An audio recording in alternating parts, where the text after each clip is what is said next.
Guys, and welcome back to my channel, and today we're going to be talking about police and autism. And I found this article off the Nottingham Post website, and it says new cells for autistic prisoners to be built in 17 million Radford Road custody suite.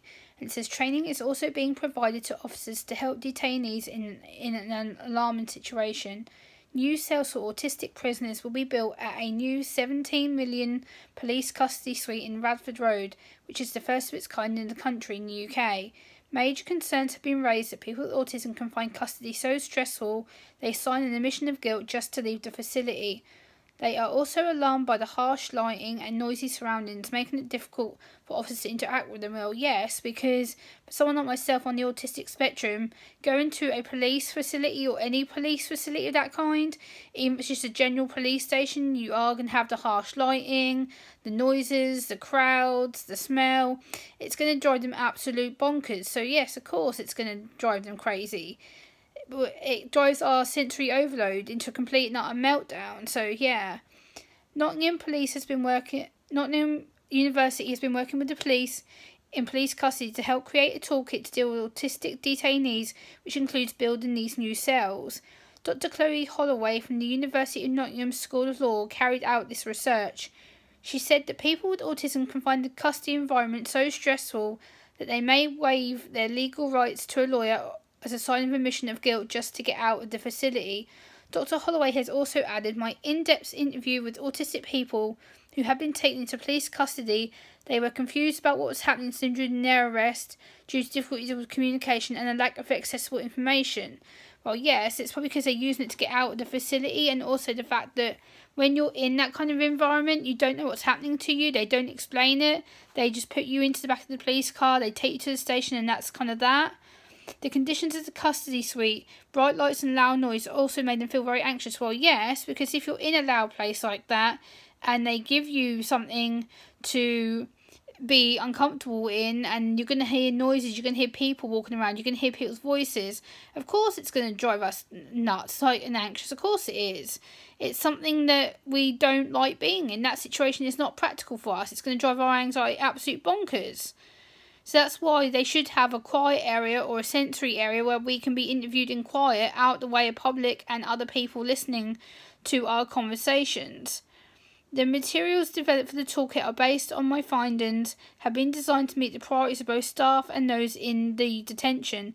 The Nottingham Autism Police Partnership, the NAPP, was set up to identify how the challenges continued by Dr. Holloway's research could then be addressed.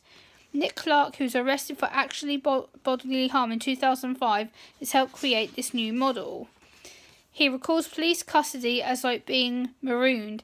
He said, I did not have a clue what was going on after being arrested for doing something I did not realise was wrong. I struggle with too much verbal and written information. It makes my head go into a spin with all the words going into a bin.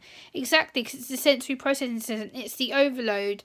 It's the lack of terminology explained to us. They don't explain what the words are. They don't explain to us what's going to happen. So again, it leads us to a complete shutdown. So yeah, I prefer visual aids or written information used on flow charts, diagrams or symbols. Exactly. It's about accessible information. It's about simplifying it. It's about making it easier as a breakdown so that we can understand what's going on around us. So the NAPP has been a great success pairing up with autistic people and police officers to raise the importance of autism awareness within police custody. Superintendent Paul Winter from the Nottinghamshire Police explained the benefits of this scheme.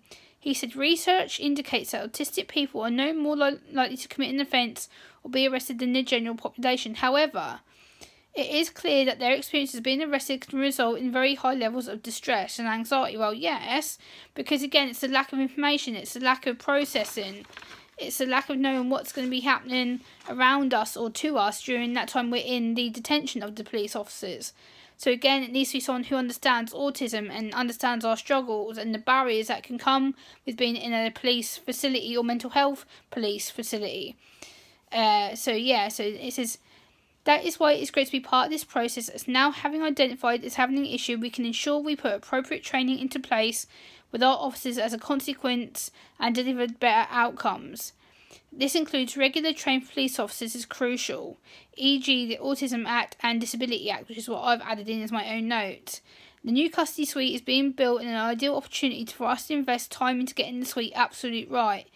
The new suite will include a quiet area, low-level lighting, matte-painted walls and neutral tones. This evidence shows that if we get this right, then we'll be able to deal with situations more effectively and with all concerned. The new 50-cell custody suite at Radford Road will replace the current facility at the Bridewell, which opened in Canal Street, next to the city's magistrate court in the mid-90s. It is expected that the building will be complete for Christmas in 2020, which is this year. So I'm just wondering how much interaction with people with autism and their families have actually had to do this. And also, I'm wondering if I've had any contact with autism charities or autism lawyers or anything like that before putting this all together, because it's all well and good.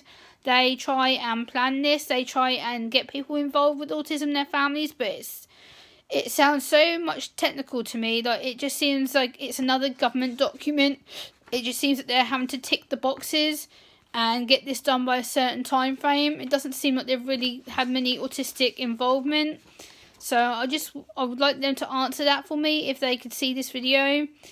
But I really do agree with what they're doing, the premise of it, the aim of it. I agree that they're building autistic-friendly cells, which will make people less distressed, less frightened, less anxious, less likely to commit a violent act or hit a police officer because of the frustration and the stress of it.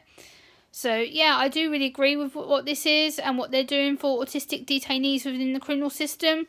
I think this is going to help a lot of autistic detainees who do get detained or who do visit police areas. So I will link this article in my video description at the bottom. And please like, comment, share and subscribe. Until next time, guys. Bye.